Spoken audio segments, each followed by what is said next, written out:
அப்போ வீடு வந்துட்டால் என் பிரச்சனை சால்வ் ஆகிடும். வேலை கிடைச்சினா என் பிரச்சனை சால்வ் ஆகிடும். என்னுடைய பெண்ணுக்கு திருமணம் ஆகிட்டுனா என் பிரச்சனை சால்வ் ஆகிடும். இப்படி பல விஷயங்கள் நம்ம வச்சுட்டு இருக்கோம். அது நிறைவேறும் போது தான் தெரியுது அடுத்த பிரச்சனை அதான் இருக்குது அப்படிங்கிறது. 12 வகையான தியானங்களை நாங்கள் கற்றுக் கொடுக்குறோம். ஒரு வித்தியாசமான தியானம் நீங்கள் வேறு எங்கேயுமே இதை கற்றுருக்க முடியாது. சில தியானங்கள்லாம் பண்ணினீங்கன்னு சொன்னால் உங்களுக்கு ஒரு ஆனந்த அனுபவங்கள் கிடைக்கும். எந்த பிரச்சனையுமே உங்களை தாக்காது. ரொம்ப பவர்ஃபுல்லான தியானம். சிலவங்களுக்கு அந்த தியானத்தை பண்ணினா சிலவங்களுக்கு சில சித்துக்கள் சக்திகள்லாம் கூட கிடைச்சிது. நாளைக்கு என்ன நடக்கும், நம்ம இங்கே இருக்கும் பொழுதே சில மற்ற எங்கெங்கெல்லாம் உள்ள காட்சிகள்லாம் நமக்கு இங்கேயே தெரிகிற மாதிரிலாம் கூட சில சக்திகள்லாம் கூட கிடைச்சிது. ஏன்னா இதில் கொஞ்சம் லிமிட்டடாக தான் ஆட்களை எடுக்கிறோம், நிறைய கூட்டமாக எடுக்கிறது இல்லை. அதனால் நீங்கள் வாய்ப்பு இருந்ததுன்னா கலந்துக்கிடுங்க. இப்போ பிரச்சனை இல்லாதவர் யாருன்னு கேட்டிங்கன்னா பிறந்த குழந்தையும், இன்னொருத்தங்க யாருன்னு கேட்டிங்கன்னா முக்தர்கள், ஞானி. ஞானிக்கு பிரச்சனை இல்லையானா பிரச்சனை அவங்களுக்குலாம் எப்படி, ஞானிகளுடைய பிரச்சனைலாம் எப்படி இருக்குன்னா கனவில் இருக்கக்கூடிய பிரச்சனை மாதிரி இருக்கு. இப்போ நீங்கள் கனவு காண்றீங்க, கனவு காணும்போது ஒரு பிரச்சனை வருதுன்னு வச்சுக்கோங்க. கனவுல யாரோ நம்மளை துரத்துறாங்க, வெட்டுறதுக்காக துரத்திட்டு நம்ம ஓடிட்டு இருக்கிறோம். கனவுல பிரச்சனை எப்படி இருக்கும், நனவுல பிரச்சனை எப்படி இருக்கும்? நனவு பிரச்சனை என்பது பாதிப்பு அதிகமாக இருக்கும், அழுத்தம் அதிகமாக இருக்கும் நனவு பிரச்சனை. கனவு பிரச்சனை என்பது விழித்தவுடன் என்ன ஆகும், ஒன்றும் இல்லைன்னு ஆகிடும். ஞானிகளின் பிரச்சனை கனவில் உள்ள பிரச்சனை மாதிரி மாறிடுது. அது எப்படி ஆகுது, அதுக்கு நாம் எது தடையாக இருக்குது, எதை நம்ம புரிஞ்சுக்கிறோம் அப்படிங்கிறது தான் மிக முக்கியமான விஷயம். அப்போ யாருக்கெல்லாம் ஞானம் வேணும் அப்படின்னா பிரச்சனை இருக்கிறவங்களுக்கு எல்லாத்துக்கும் வேணும். நாம் நினைக்கிறோம் இது கிடைச்சிட்டா என் பிரச்சனை இல்லை, எனக்கு நான் வேலைக்கு போகிறேன், எனக்கு மாதம் எனக்கு 30,000 ரூபா சம்பளம் வருது, சொந்த வீடு என்னால் வாங்க முடியல, எப்படியோ சொந்த வீடு கிடைச்சா என் பிரச்சனைலாம் சால்வ் ஆகிடும்.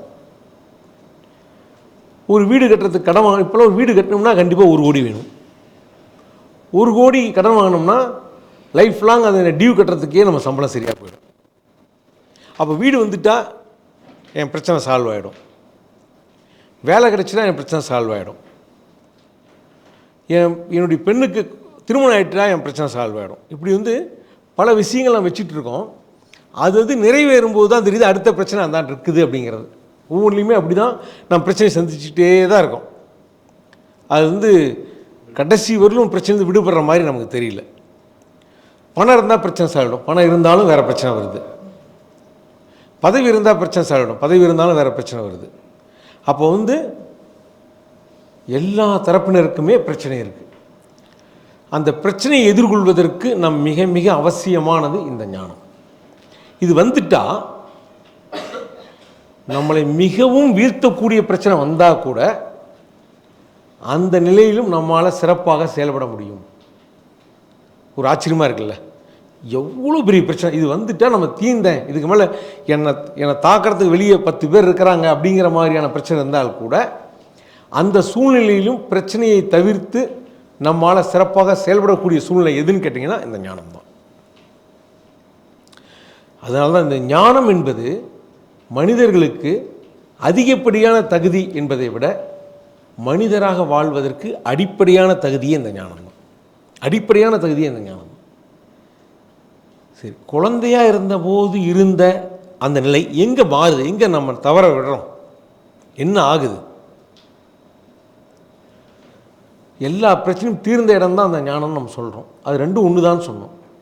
வள்ளுவருடைய ஒரு குறள், தனக்கு உவமை இல்லாதான் தாழ் சேர்ந்தார் கல்லால் மனக்கவலை மாற்றல் அரிது. யாரால் மனக்கவலை மாற்ற முடியும்? தனக்கு உவமை இல்லாதான் தாழ் சேர்ந்தார் கல்லால், தனக்கு உவமை இல்லாதான் தாழ் சேர்ந்தார் கல்லால் மற்றவர்கள் மனக்கவலை மாற்றல் அரிது. தனக்கு உவமை இல்லாதான் என்பது இறைவன். ஓகேங்களா? இறைவன், இறைநிலை, இயற்கை வச்சுக்கோங்க. அதனுடைய தாழ் சேர்ந்தார் கல்லால், அதனுடைய அடி சேர்ந்தவருக்கு அல்லால் மற்றவங்களால் மனக்கவலையை மாற்றவே முடியாது. அவங்களால மாற்ற முடியும். இறைவனின் அடி சேர்தல் என்பதும் முக்தி என்பதும் ஒன்று தான், வேறு ஒன்றுமே கிடையாது. இறைவனின் அடி சேர்தல்னால் என்னென்னு கேட்டிங்கன்னா இயற்கையோடு அவங்க இணைஞ்சிட்டாங்கன்னு அர்த்தம். இயற்கையோடு இணைஞ்சவங்களுக்கும் இணைஞ்சவங்களால எல்லா மனக்கவலையும் மாற்றிடலாம். அவங்கள மனக்கவலை இருக்கிறதுக்கு வாய்ப்பே இல்லை. அப்போ இயற்கையோடு இணையிறதுனா என்ன? இயற்கையை புரிஞ்சுக்கிட்டால் போதும். நம்ம மிக மிக முக்கியமான விஷயம் இயற்கையை புரிஞ்சுக்கிட்டு அதோட இணையிறது தான்.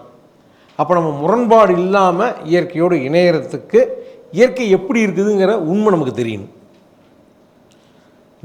நம்ம சொல்லக்கூடிய இயற்கை என்பது புறம் சார்ந்த இயற்கை அல்ல, நம்ம அகம் சார்ந்த இயற்கையை தான் நம்ம பேசுகிறோம். புறம் சார்ந்த இயற்கைனா மரம், செடி, கொடி, பஞ்சபூதங்கள், இதெல்லாம் புறம் சார்ந்த இயற்கை. அகம் சார்ந்த இயற்கை அப்படின்னா நம்முடைய மனம்.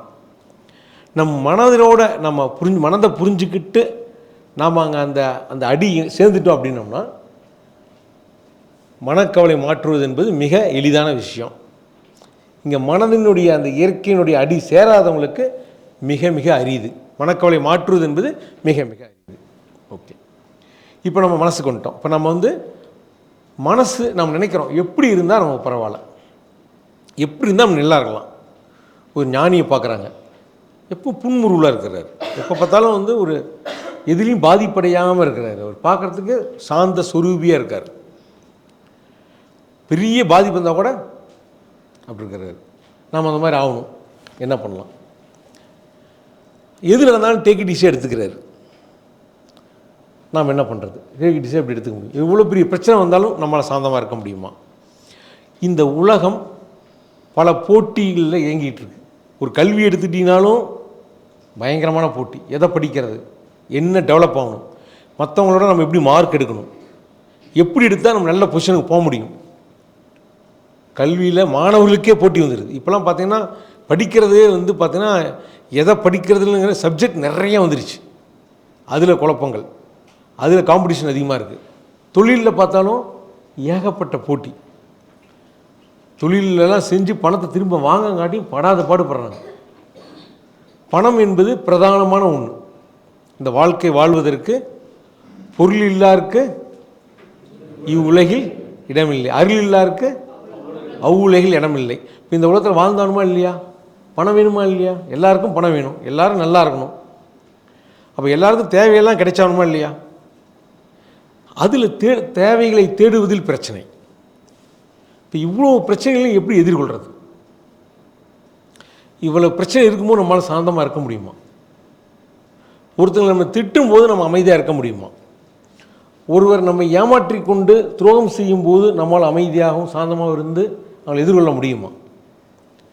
சரி, எல்லா சூழ்நிலையும் காட்டக்கூடிய ஒரு கருவி எதுன்னா நம்ம மனசு தான். இந்த உலகத்தை எப்படி பார்க்குறோம்?